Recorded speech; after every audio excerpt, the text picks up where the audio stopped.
này nha.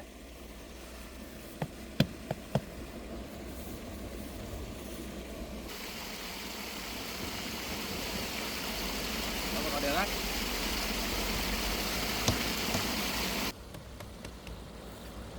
Không còn được.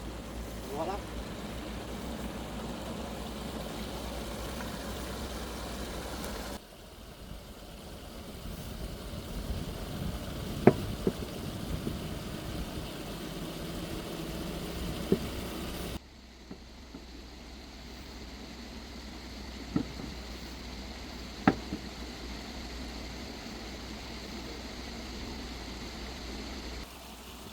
Alo.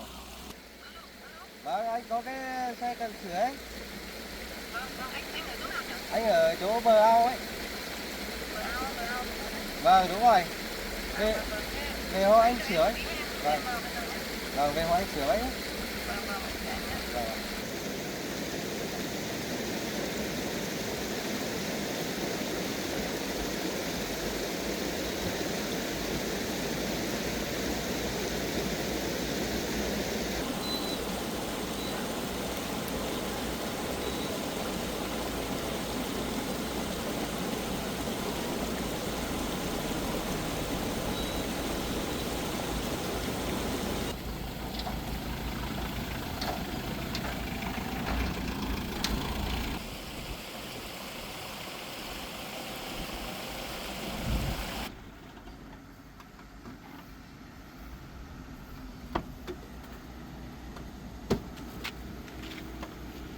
Thế mình hỏng cái gì đấy? Có gì làm sao đây? Xe của anh bị hỏng, xem em anh kiểm tra xem bảo dưỡng xem nó nổ máy lên. Cái bánh này ấy à? Vâng, Bánh này bị hỏng à? em của anh lắp cả cái bánh này với lại của anh bảo dưỡng lên cho nó nổ lên là đẹp. Vâng. Vâng. Ok anh. Thế anh có việc gì cứ thì về đi, lúc nào xong em cứ gọi nhá. Vâng, ok. Vâng. Vâng. Lúc nào ấy em sửa xong em cứ gọi. Vâng, lúc nào bảo dưỡng xong thì gọi anh nhé. Vâng. Ok. Anh về nhé. Vâng.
Ok về luôn nhá.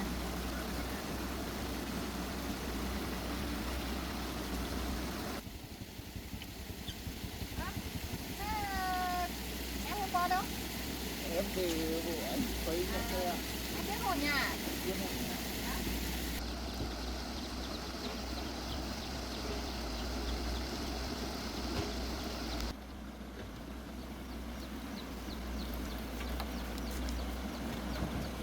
Thả xuống nhé.